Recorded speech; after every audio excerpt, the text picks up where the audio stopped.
台湾地区副领导人赖清德本来妄图借助2024岛内选举之前的过境窜美行程，让美国放心，消除依赖论。但美方的低调安排让赖清德不得不主动发声，为自己辩解，甚至将依赖论甩锅给大陆。针对赖清德日前接受彭博社专访时大肆鼓噪台独分裂谬论，中国驻美使馆16号指出，赖清德是彻头彻尾的麻烦制造者。解放军报则表示，以美是邪路，谋独是绝路，促统是正路。中国人民解放军密切关注台海形势，坚决捍卫国家主权和领土完整，坚定维护台海和平稳定。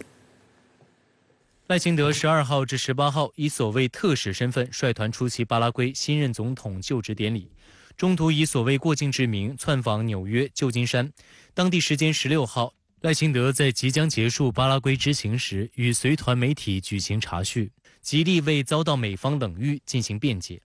赖清德辩称，出访前有些人说无法经过美国东部或没有办法去华盛顿，所以规格降低，这些都不是事实。这次自己时间紧迫，因此没有特别另外再去安排跟美国官员见面。赖清德还特意给自己贴金，声称这次台当局与美国团队讨论过程，彼此默契信赖，过境顺利，相当稳健、负责任。他甚至声称，不管依赖论或以美论都是大陆的宣传，目的是要分化台湾方面与美国关系，在台湾社会创造错误认知，进而影响明年岛内选举。嘴巴上都要说这是中国的认知作战依赖论、以美论全部都是中国大陆的这个认知作战，这就是民进党一贯的套路。实际上，自称务实台独工作者的赖清德，长期靠激进的台独立场捞取政治资本。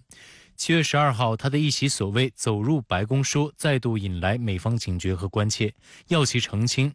曾在白宫担任中国事务官员的丹尼斯·维尔德就证实，美方对赖清德的此番言论颇感焦虑，希望台湾方面能够避免出现陈水扁式的局面。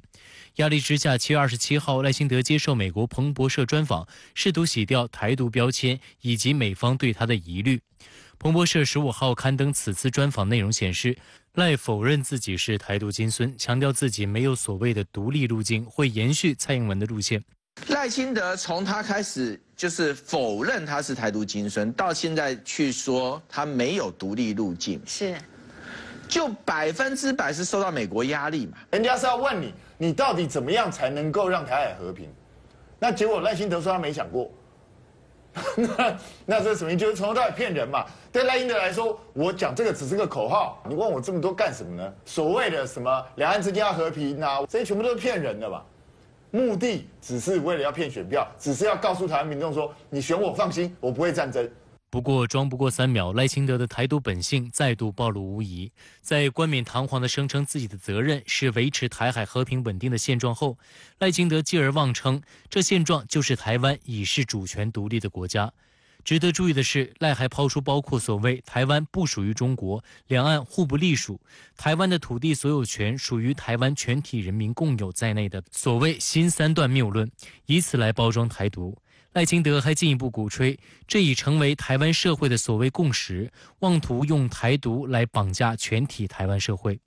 台湾《中国时报》刊发社论直指，赖清德称台湾不属于中华人民共和国，并以此作为台独新定义，既是刻意混淆两岸主权与治权之间的关系，也将维持两岸和平善意的模糊空间彻底戳破。文章指出，赖清德口口声声尊蔡，但他完全无视岛内根本法律，跳过两岸同属一中的模糊空间，直接与大陆摊牌，这才是美国依赖论的根本原因。赖清德想去除美方疑虑的企图不言而喻，却与他的言行相互矛盾，只有更加深质疑。实际上，就是因为依赖论愈加深重，美国方面此次的接待相当低调。纵观赖清德此番行程安排，12号启程，13号过境纽约，当天就要离境；16号过境旧金山，实际上只是转机，并未过夜；17号凌晨就得离开，直到18号凌晨抵台。外界注意到，赖清德此前在过境纽约时已是当地深夜。美在台协会主席罗森伯格仅在社交媒体上对赖清德表示欢迎，却以出席自家妹妹婚礼为由，为亲往接机，仅派出低层级下属接待赖清德。隔天中午举行的乔宴上，罗森伯格在提前录制的视频中还专门提到一中政策。赖清德并不甘心外界所说的闭门乔宴，便在巴拉圭与媒体查叙期间声称，不是闭门乔宴，而是公开可以报道。然而台媒根本没有对乔宴会场进行任何报道，焦点都是爱国华人华侨在会场外的抗议活动。此外，赖清德还大谈自己在纽约还去看了棒球，不提还好，实情更为尴尬。本来外界都在关注短暂的纽约过境，除了中午的乔宴，在台当局鼓吹的所谓台美默契下，美方是否还安排重要的官员、州长、市长或有台的国会议员会面？但台当局驻美代表萧美琴在社交媒体贴出的一张照片却露了馅，这张她与赖清德在棒球场的背影照，配文称老朋友相见，难得忙中偷闲。网友看后狂喷，乔宴后就那么点时间就得离开纽约，根本就是没人接待，就看了这场球，哪还有什么难得忙中偷闲？台媒称飞老远过来只能偷闲看棒球，媒体不会转播带到画面，现场球迷更无感，一张照片透出淡淡惆怅。美方要操控民进党的政治人物太容易了，每一个人都会乖乖听美国人的话，或者没那个本事可以冲撞美国人所设下的规矩哈。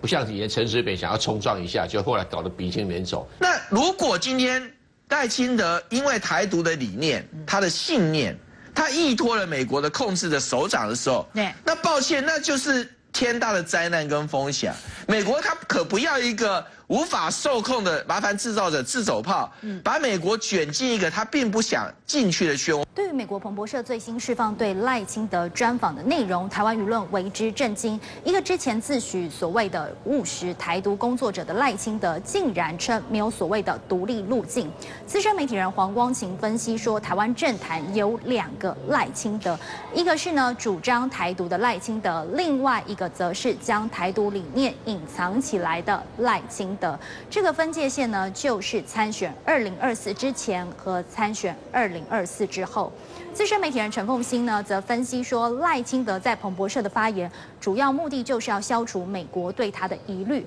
但是这个赖清德根深蒂固的台独理念，让美国的态度依然有所保留。赖清德虽然为了掩人耳目，不断的改变他的包装，甚至挂羊头卖狗肉，将实质跟表象蒙混处理，实际上是台海和平的一大问题。对于赖清德大肆散布台独言论，国台办发言人朱凤莲15号答记者问表示，赖清德冥顽不化，这次更利用过境窜美，鼓噪台独分裂谬论，再次表明赖是不折不扣的台独工作者，彻头彻尾的麻烦制造者。其所标榜的所谓和平论调完全是谎言，这样的人只会给台湾带来兵凶战危。中国驻美国使馆发言人指出，赖清德为谋取政治私利，大肆鼓噪台独分裂谬论，破坏台海地区和平稳定，是彻头彻尾的麻烦制造者。赖所谓维持台海现状，实质是搞和平分裂，一中一台。所谓与民主国家并肩同行，实际是攀附外部势力，为其谋独撑腰。当前台海局势紧张的根本原因是台湾当局一再企图以美谋独，是美方一些人执意推进以台制华。台独没有出路，任何幻想勾连外部势力谋独挑衅的企图，都注定以失败告终。国务委员兼国防部长李尚福15号还在第11届莫斯科国际安全会议的大会演讲中警告，台湾问题是中国内政，不容任何外来干涉，中国统一是历史大事。在台湾问题上玩火，妄图以台制华，必将以失败告终。16号出版的《解放军报》发表军声的署名文章指出，我们要正告赖清德支流的台独分子，玩火者必自焚，台独就意味着战争。文章指出，我们绝不允许任何人、任何组织、任何政党在任何时候以任何方式把任何一块中国领土从中国分裂出去。中国人民解放军密切关注台海形势，始终保持高度戒备，坚决捍卫国家主权和领土完整，坚决粉碎台独分裂和外来干涉图谋，坚定维护台海和平稳定。